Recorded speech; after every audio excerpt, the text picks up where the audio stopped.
Hello, welcome to Biology for You. In this video, we are going to discuss plant DNA extraction. In the series of videos, we have been discussing different methods in genetic engineering. So here, in order to do anything with plant DNA, that may be isolation of gene or maybe making it into a transgenic plant, or to do any modifications with this plant genome, first we need to isolate the plant DNA. So here the same strategy applied for the bacterial DNA isolation cannot be applied for the plant DNA, because the plant cell is much more complex than the bacterial cell. So here this plant cell is having complex polysaccharides and phenolic compounds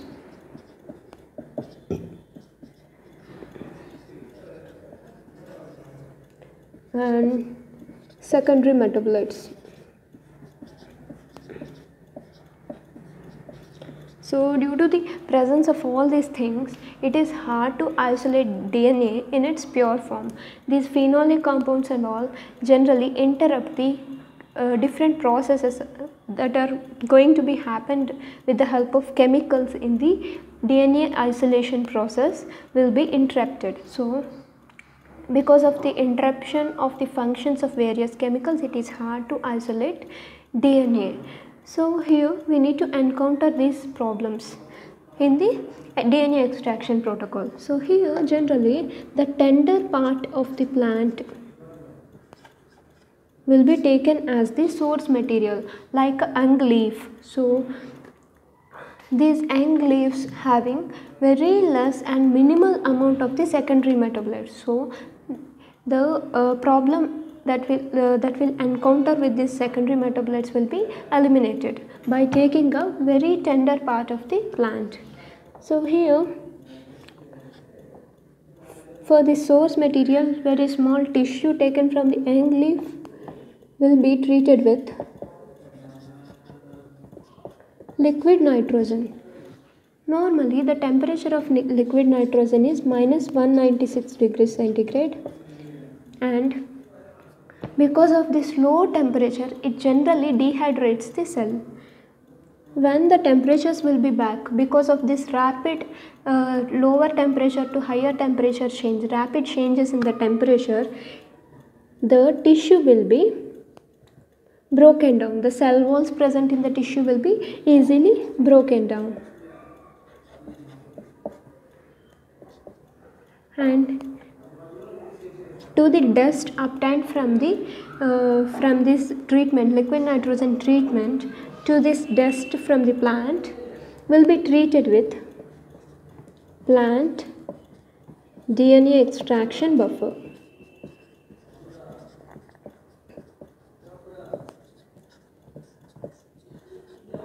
So here this plant DNA extraction buffer contains, generally the basic ingredients are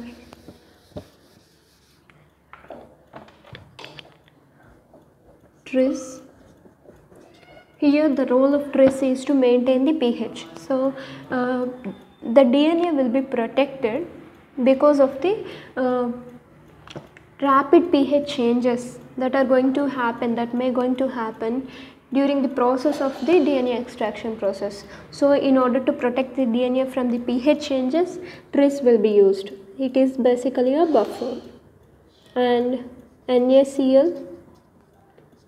So here NaCl is used because it will neutralize the charge present on the DNA. So here the negative charge present on the DNA will be neutralized and a solvent shell will be formed around the DNA. So that is the role of NaCl in the DNA extraction buffer.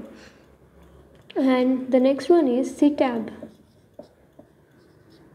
So here the role of CTAB is to degrade the protein layers and lipid layers around the cells.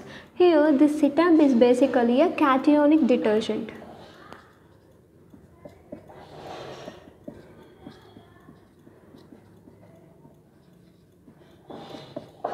So here generally SDS cannot be used.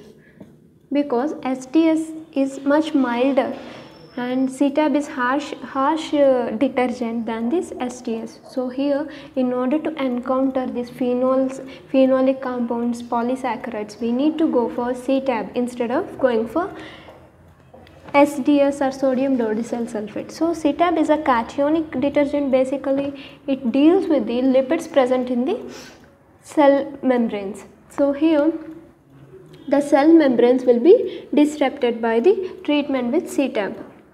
So the next one is EDTA. So here the role of EDTA is to chelate the magnesium ions. So here it is basically a chelating agent that chelates the magnesium ions available for the enzymes. So here the enzymes like DNases will be deactivated. So if the DNases will be deactivated, what would happen? The DNA will be protected. So when the cell lysis will happen, that means here all this procedure is meant for the lysis of the cell. So the cell cytoplasm will come out of the solution.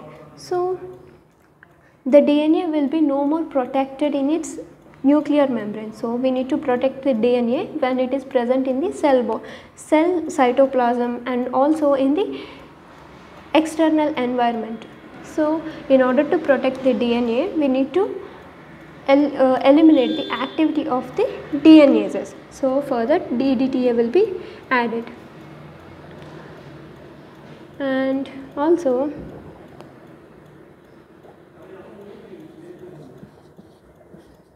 enzymes like proteinase K, RNase A will also be added. So the role of proteinase K is to degrade the proteins, and this RNase A deals with the RNase. So here these are the basic ingredients present in the plant DNA extraction buffer. The pH of the plant DNA extraction buffer will be neutral, and here the TRIS is the pH balancer. NaCl neutralize the charge. CTAB is the detergent that degrades the membranes.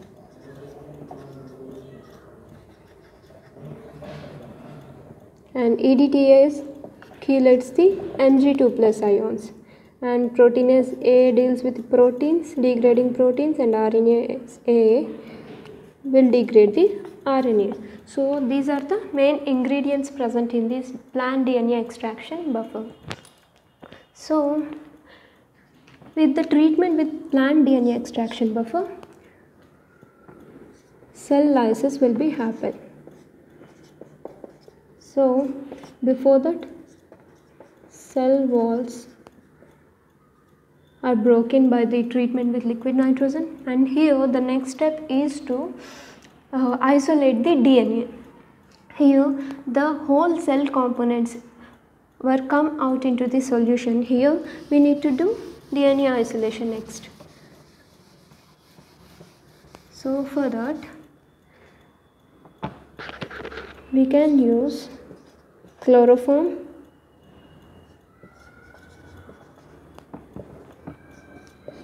phenol.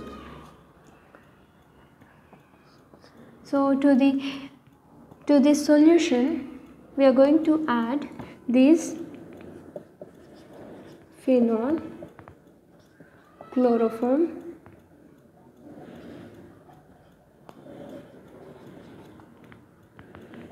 and isoamyl alcohol. So in the ratio of 25:24:1. So here this is basically an organic solution.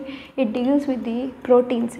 It helps the proteins to be degraded, and also the protein precipitation will be happen once after the treatment with this, and also DNA will be come into the aqueous solution, so that some remaining components will be separated in this organic liquid. So here by treating with this basically this phenol degrades the protein.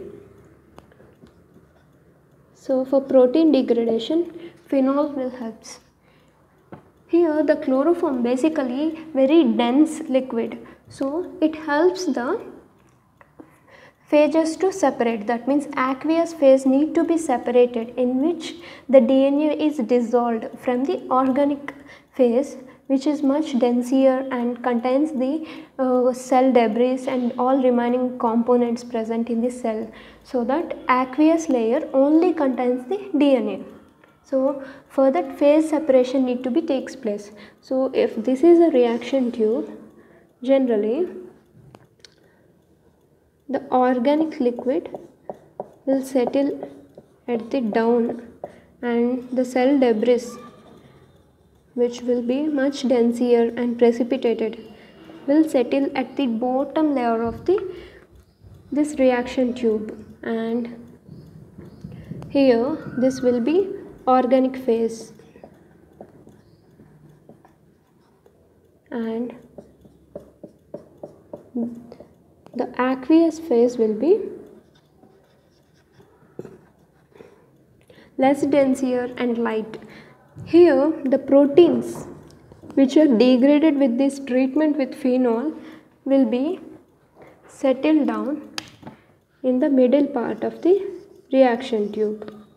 So here this will happen with the treatment with this phenol chloroform and isoamyl alcohol treatment. So that because of this phase separation, DNA will come into the aqueous layer separately and remaining components will settle down.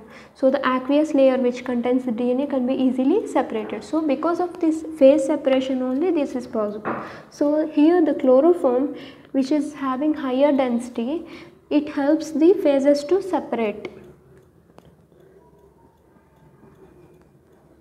So this is helpful for the phase separation. Coming to the isoamyl alcohol, this is very less proportion, used in very less proportion, but here it also helpful to separate the phases, and it stops the emulsifying of the aqueous liquid with the organic phase. So in order to maintain the phase separation, we are going to use this isoamyl alcohol. So here, once after the cell component, cell lysis buffer is treated, this solution will be added. This phenol chloroform isoamyl alcohol solution will be added, centrifuged, and once after centrifugation we'll get these three layers, and the aqueous layer only contains the DNA, so that will be separated into new reaction tube. So that is how it works. So here by this we isolated the DNA, but we need to have it in a pure form. Here we are going to add ammonium acetate.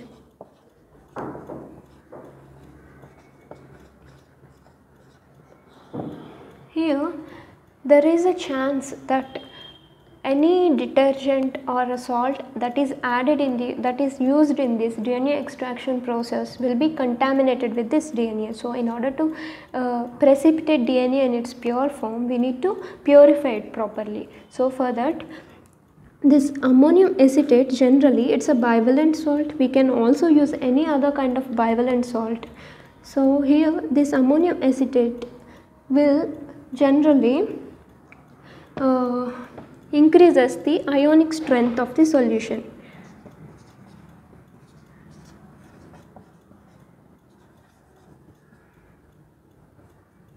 So the ionic strength of the solution will be increased, so that the DNA will be easily precipitated.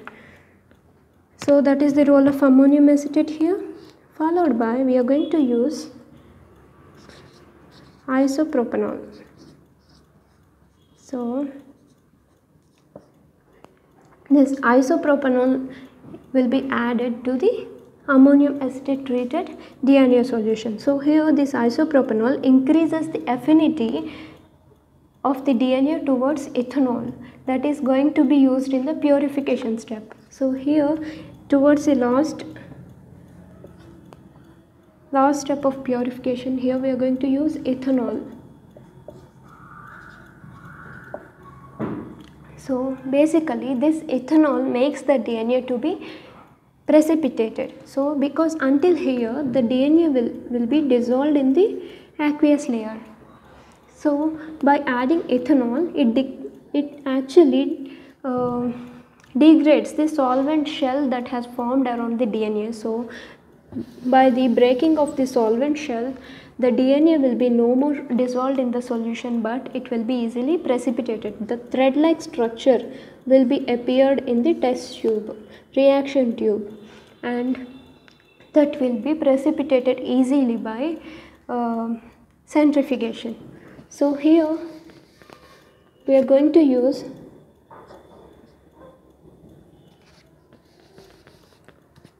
ethanol, but pure 100% ethanol cannot be used, because this 100% pure ethanol will dehydrate the DNA. So here we need to add the ethanol and mix it well, so that the DNA thread-like structure will be formed and it can be easily precipitated by the centrifugation. So that is the purification. So towards the end of procedure, we are going to have pure form of the DNA. So this is how the plant DNA extraction will be carried. So here the basic steps are liquid nitrogen. Here we need to use to treat the cell walls, and DNA extraction buffer is having C-tab instead of SDS, and here the chloroform phenol treatment will be given to precipitate the proteins, degrade the proteins, and ammonium acetate increases the ionic strength, and this isopropanol and the ethanol will purify the DNA.